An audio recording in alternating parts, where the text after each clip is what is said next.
Everyone, my self Thakur Udayveer Singh from spaces architects. आज आपको मैं जो वीडियो दिखाने लगा हूँ आपके लिए बहुत हेल्पफुल होगी। अगर आप घर बनाने वाले हैं, आप आर्किटेक्ट हैं, आप इंटीरियर डिज़ाइनर हैं, या आप किसी भी फील्ड से हैं जिसको कंस्ट्रक्शन में कोई इंटरेस्ट है, तो ये वीडियो बिल्कुल लास्ट तक ज़रूर देखना और मुझे बताना कि आपके लिए कितनी हेल्पफुल रही।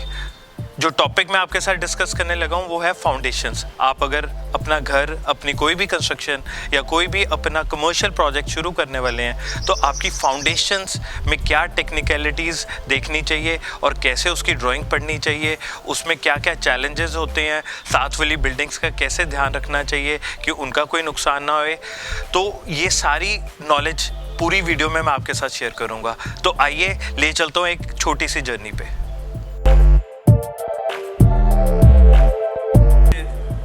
क्लाइंट्स के साथ और फेसबुक व्यूअर्स, इंस्टाग्राम, यूट्यूब पे सभी के मैसेजेस आते थे कि जो टेक्निकल चीज़ें होती हैं, जो हम टेक्निकल बातें करते हैं, वो क्यों ना एक रिकॉर्डेड फॉर्म में आते हैं जिसमें basic foundation to superstructure आप लोगों के साथ क्या टेक्निकल चीज़ें होनी चाहिए वो डिस्कस करें, जिससे हम अपना एक्सपीरियंस आप लोगों के साथ शेयर कर सकें। आज जिस टॉपिक पे मैं आपके साथ बात करने वाला हूँ वो है फाउंडेशंस। कहते हैं कि कोई भी चीज़, कोई भी बुनियाद अपनी नींव पे खड़ी होती है। दैट मीन्स अगर आपकी फाउंडेशन स्ट्रॉन्ग है तो आपकी बिल्डिंग भी स्ट्रॉन्ग है, आपकी रूट स्ट्रॉन्ग है तो आपका कल्चर, आपकी सोसाइटी स्ट्रॉन्ग है। जब हम कोई भी कंस्ट्रक्शन साइट शुरू करते हैं, 2-3 तरह के केसेस आते हैं। एक केस है जहाँ पे दोनों तरफ बिल्डिंग्स बनी हुई हैं। कुछ केसेस ऐसे होते हैं कि ओपन फील्ड है, वहाँ पे बिल्डिंग। तो सबसे पहले मैं आपसे बात करूँगा जहाँ पे दोनों तरफ कंस्ट्रक्टेड पार्ट है, उस केस में हमें फाउंडेशंस के वक्त क्या क्या प्रिकॉशंस लेने चाहिए। सबसे पहला प्रिकॉशन ये है कि जब भी हम अपनी बिल्डिंग बनाएं, वो कहते हैं live and let's other live. तो जब हम अपना काम करें, हम दूसरे को सबसे कम डिस्टर्बेंस दें। जब साथ वाली बिल्डिंग्स बनी होती हैं तो होता क्या है, 90% टीम्स क्या करती हैं कि क्योंकि डिच मशीन आनी होती है, जेसीबी आनी होती है मिट्टी डिग करने के लिए, तो उनकी कोशिश होती है कि सारी फाउंडेशंस फर्स्ट गो में डिग कर लें। अब जब हम सारी फाउंडेशंस, जैसे साथ वाली बिल्डिंग बनी हुई है, अगर हम वो फर्स्ट गो में सारी डिग कर लेते हैं तो वो एक गलत तरीका है, बिकॉज साथ वाली बिल्डिंग की सेफ्टी कम रह जाती है। लेट्स से उनकी फाउंडेशंस कम थी, वो बिल्डिंग इतनी स्ट्रॉन्ग नहीं थी, और अगर उसकी फाउंडेशन हम डिग कर जाते हैं तो लेट्स से 2-3 दिन फाउंडेशन को ही लगने हैं और बीच वाले टाइम में कभी बारिश हो जाती है, तो साथ वाली बिल्डिंग की फाउंडेशंस में पानी जाने के केसेस या कोई ऐसा एक्सीडेंट हो सकता है जो बहुत रिस्की भी हो सकता है। लेट्स से जैसे आप पिछले एक मेरे केस में देख रहे हो कि जहाँ पे अकेली एक बाउंड्री वॉल है, और जब वहाँ पे हम फाउंडेशंस डिग कर लेंगे बिल्कुल साथ साथ, तो वो अपने सेल्फ वेट से साथ वाली वॉल गिर जाएगी। कहने का मतलब है ये सारे प्रिकॉशंस लेने बहुत ज़रूरी हैं। प्रिकॉशंस तो ले लिए कि हमने इकट्ठी नहीं डिग करनी, तो हमें क्या तरीका फॉलो करना चाहिए। उसके लिए हमारे को सबसे पहले सिंगल फाउंडेशन डिग करनी चाहिए, वो वाला कॉलम कास्ट करना चाहिए। जब वो कॉलम कास्ट हो जाएगा तो फिर सेकंड कॉलम कास्ट कर देना चाहिए। उस केस में क्या होता है, जैसे जैसे हम फर्स्ट कॉलम कास्ट किया वो हमने बिल्डिंग को सपोर्ट दे दी अपने एंड से, सेकंड कॉलम कास्ट किया वो भी बिल्डिंग को सपोर्ट होगी। अब क्या होगा, दोनों तरफ से बिल्डिंग सपोर्टेड है, तो आगे वाली फाउंडेशंस तब तक नहीं करनी जब तक इसके बीच वाला हम ब्रिक वर्क ना शुरू करें। फिर इसका बीच वाला हम ब्रिक वर्क शुरू करेंगे तो हम साथ वाली बिल्डिंग को और सपोर्ट कर देंगे। अब वो दोनों कॉलम्स के बीच वाली जो ब्रिक फाउंडेशन है वो नीचे से फाउंडेशन लानी शुरू कर दें, ताकि प्लिंथ लेवल तक हम, प्लिंथ बीम लेवल तक, जो कि हम ऑलमोस्ट फ्लोर लेवल पे डालते हैं प्लिंथ बीम, वहाँ तक हम फाउंडेशन लिए हैं ताकि साथ वाली बिल्डिंग सेफ हो जाए।